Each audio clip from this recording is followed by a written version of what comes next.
Hello friends, आप देख रहे हैं आपका चैनल शेयर बाजार विद आयुष। और चलिए वीडियो को शुरू करते हैं। तो जैसा आपने थंबनेल देख ही लिया है, वीडियो में बात करेंगे आईआरसीटीसी पे।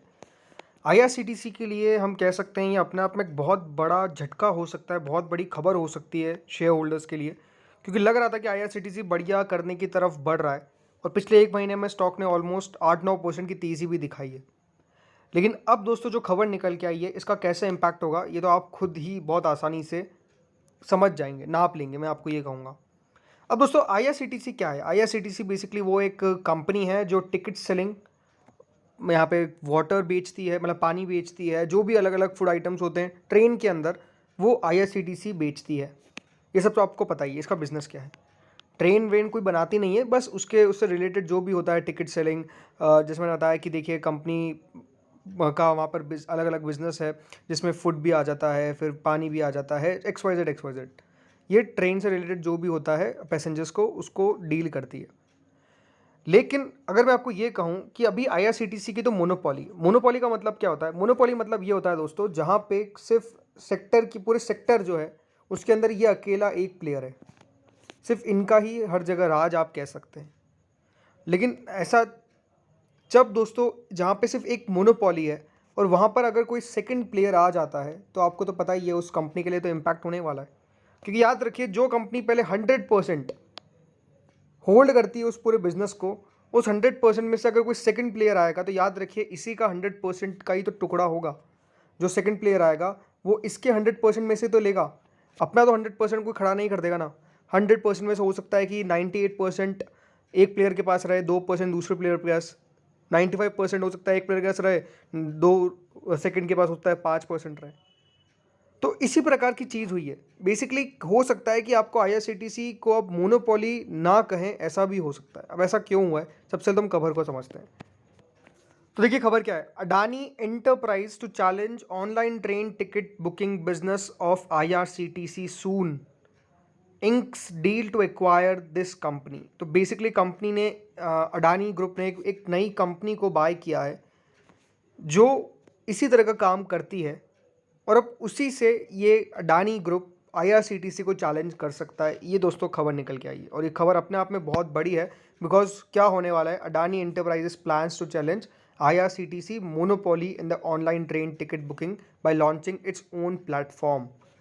खुद एक प्लेटफॉर्म लॉन्च करके दोस्तों आईआरसीटीसी को चैलेंज जो है वो कंपनी कर सकती है। तो दोस्तों हुआ कुछ ये है कि अडानी इंटरप्राइजेस ने अपने इंटेंशंस इंडियन स्टॉक एक्सचेंज को क्लियर कर दिए। उन्होंने एक शेयर परचेज एग्रीमेंट किया है और एक्विजिशन किया है 100% स्टेक का स्टार्क एंटरप्राइजेस प्राइवेट लिमिटेड, जो एक online train ticket booking platform है।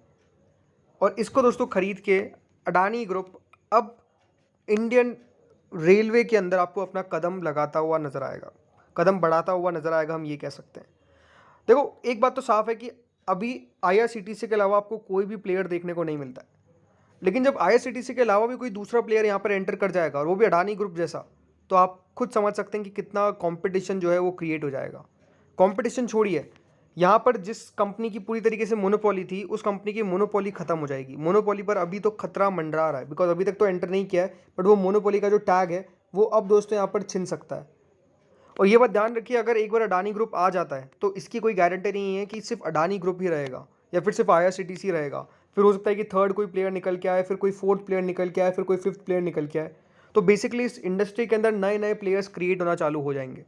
देखो अभी मुझे नहीं पता है कि क्या गवर्नमेंट का ये इंटेंशन है कि कोई अलग प्लेटफॉर्म होना चाहिए इसके लिए, या फिर क्या गवर्नमेंट ने ये कह दिया है कि कोई भी यहाँ पर अपना टिकट सेलिंग का प्लेटफॉर्म क्रिएट कर सकता है इंडियन रेलवेज के अंदर। मुझे इसकी पूरी तरीके से अभी तक जानकारी नहीं है। मैंने सर्च करने की कोशिश करी बट मुझे पता नहीं चला। बट यहाँ पर गवर्नमेंट का भी दोस्तों एक व्यू आता है कि गवर्नमेंट को भी क्लियर करना पड़ेगा कि क्या गवर्नमेंट यहाँ पर नए नए प्लेयर्स को एंट्री देना चाहती है कि नहीं। बिकॉज इससे होगा क्या, सीधा सीधा दोस्तों आईआरसीटीसी के ऊपर इम्पैक्ट आएगा। फॉर एग्जाम्पल होगा क्या, ये समझिए।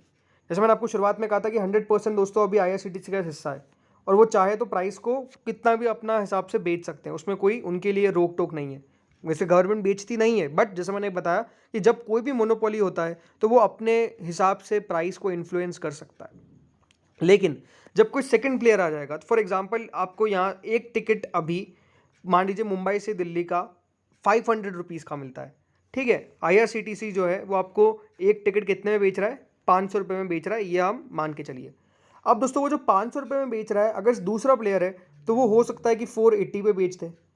और अब इसी की देखिए 480 को मैच करने के लिए ये भी हो सकता है कि जो IRCTC है फिर उसको 480 या फिर 470 में बेचे, फिर हो सकता है कि उसको 470 में ये बेचे तो और उसको कम बेचे। तो बेसिकली एक प्राइस वॉर छिड़ जाएगी दोनों के बीच में। और मान लीजिए एक नया कोई थर्ड प्लेयर भी आ जाता है, वो हो सकता है कि 450 पे भी बेच दे।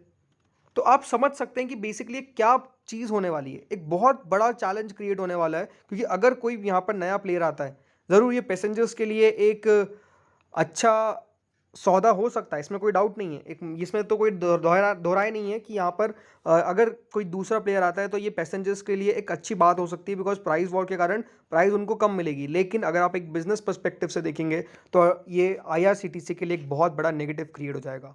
बिकॉज एक प्लेयर के बाद दूसरा प्लेयर आने में समय नहीं लगता है, और जैसे दूसरा प्लेयर आएगा फिर तीसरा आएगा और ये फिर चलता जाएगा। और दोस्तों यहाँ पर फिर हो सकता है कि गवर्नमेंट इंटरवीन करके एक प्राइस सेट करना चालू कर दे। बट इससे दोस्तों बिजनेस पे तो इफेक्ट होने ही वाला है, और इससे सीधा सीधा इफेक्ट, सीधा सीधा बिजनेस के ऊपर असर किसका पड़ेगा आपको पता ही है, IRCTC का। बिकॉज फिर वो हो सकता है कि वो दूसरा प्लेयर और भी चीज़ों के अंदर एंट्री लेना चालू करे। जैसे मैंने आपको बताया कि एक रेल नीर जो IRCTC पानी बेचता है, उसके अंदर हो सकता है कि दूसरा प्लेयर भी अपना बेचना चालू कर दे, खाना बेचना चालू कर दे, अलग अलग चीज़ करना चालू कर दे। तो आई थिंक इसके ऊपर अभी भी मुझे लगता है कि view of the government is quite important, कि क्या यहाँ पे कोई बेच सकता है, ये सब कर सकता है, ये मुझे अभी तक नहीं पता है। बिकॉज अभी तक तो यही मान जाता है कि एक मोनोपोली और सरकार कोई दूसरे प्लेयर को इसके अंदर एंट्री लेने की परमिशन नहीं देती है। बट क्या सरकार ने परमिशन दी है, ये समझना मुझे सबसे इंपॉर्टेंट अभी होने वाला है। दोस्तों IRCTC के लिए रिसेंट पास्ट के अंदर अगर आप नोटिस करेंगे तो बहुत सारी कुछ नेगेटिव खबरें निकल के आना चालू हो रही है। बीच में याद रखिए, आपको पता ही होगा कि एक बार खबर निकल के आई थी कि IRCTC को अपना रेवेन्यू सरकार के साथ शेयर करना पड़ेगा। तब शेयर बहुत तेज़ी से पिटा था, लेकिन बाद में फिर सरकार को अपना डिसीजन वापस लेना पड़ा था, जस्ट बिकॉज कि सरकार को पता चला कि हाँ ये डिसीजन तो और उनके खिलाफ जाता आ रहा है। और वही देखिए, क्योंकि सरकार का at the end of the day share से ही मुनाफा होता है, राइट। सरकार को डिविडेंड से मुनाफा होता है, हर चीज़ से मुनाफा होता है। लेकिन अगर सरकार ही खुद रेवेन्यू शेयर करना चालू कर देगी तो साफ साफ कंपनी की प्रॉफिटेबिलिटी पे असर आएगा। सरकार का सेल, हम कह सकते हैं कि जो डिविडेंड होता है वो अपने आप कम हो जाएगा। दूसरी बात क्या है कि कंपनी उस तरीके से ग्रो नहीं करेगी, और कंपनी ग्रो नहीं करेगी तो सरकार के शेयर्स भी ग्रो नहीं करेंगे। तो बाद में सरकार को वो डिसीजन वापस लेना पड़ गया था। तो मुझे, जैसे मैंने आपको बताया कि क्या यहाँ पर कोई एंट्री लेना, मतलब कोई दूसरा भी बेच सकता है क्या टिकट्स, ये अभी तक कंफर्म नहीं पता है मुझे। बट यहाँ पर अगर ऐसा है, क्योंकि होता क्या है ना, बहुत सारे प्राइवेट एजेंट्स भी टिकट बेचते हैं। लेकिन प्राइवेट एजेंट्स बेचते हैं तो वो तो खरीदते तो at the end of the day यहाँ से ही ना, IRCTC से खरीदते होंगे शेयर टिकट्स, या फिर वो भी एक्सेट्रा एक्सेट्रा। लेकिन अगर यहाँ पर सिर्फ एक अलग प्रॉपर वेबसाइट आ जाती है, जैसा मैंने आपको बताया कि जैसे कि अभी अडानी ग्रुप ने एक्वायर किया है कंपनी को, और अगर वो ही अपनी प्रॉपर एक वेबसाइट बेचती है, बना लेती है और वहाँ पे टिकट्स बेचती है, और वहाँ पर अगर प्राइस वॉर छिड़ जाता है तो फिर अपने आप में एक बहुत बड़ा नेगेटिव है। तो आई थिंक मंडे को देखना होगा कि किस तरह से रिएक्शन देखने को मिलता है। आई थिंक इस पर एक बार सरकार का भी क्लैरिफिकेशन आ सकता है, मोस्ट लाइकली आना चाहिए। बिकॉज मंडे को इस खबर को देखकर तो शेयर के अंदर गिरावट होना स्वाभाविक सी बात है, और कितना गिरे ये भी किसी को नहीं पता है। जैसा, क्योंकि मैंने आपको साफ साफ बताया कि यहाँ पर एक प्लेयर के आने से कोई दिक्कत नहीं की बात नहीं है। एक प्लेयर का मतलब ये है कि मोनोपोली ख़त्म, और एक प्लेयर के बाद कितने भी प्लेयर्स आ सकते हैं, बिकॉज फिर कोई रिस्ट्रिक्शन नहीं है। और जब कहीं पे कोई रिस्ट्रिक्शन नहीं है, वहाँ पे आप खुद समझ सकते हैं कि क्या क्या हो सकता है। अलग अलग प्लेयर्स आना चालू कर देंगे, एंड डेफिनेटली मार्जिन से वो कॉन्ट्रैक्ट होंगे। जो कंपनी है उसके रेवेन्यूज़ में साफ साफ फॉल देखने को मिलेगा। और जैसे मैंने आपको बताया था कि 100% जिस कंपनी का मार्केट शेयर है वही तो सिर्फ लूज़ करेगी, बाकी कंपनीज तो गेन ही करेगी ना। अडानी ग्रुप आएगा तो अडानी ग्रुप तो करेगा, कोई दूसरा ग्रुप आएगा तो वो तो गेन ही करेगा, और माइनस किसके मार्केट शेयर से होगा, वो साफ साफ मार्केट शेयर है यहाँ पर IRCTC का। तो आई थिंक बहुत इंपॉर्टेंट है देखना, क्योंकि स्टॉक ऐसा लग रहा था कि कुछ चल रहा है, कुछ अच्छी तेज़ी हो रही है एक अच्छी खासी सेलिंग के बाद। लेकिन अब क्या होता है ये तो हमको आने वाला वक्त ही बताएगा, बट होता क्या है इसके ऊपर अब नज़र रहेगी। आप भी आपके व्यू कमेंट करिए, आपको क्या लगता है। इस वीडियो में इतना ही था। Thank you friends for watching this.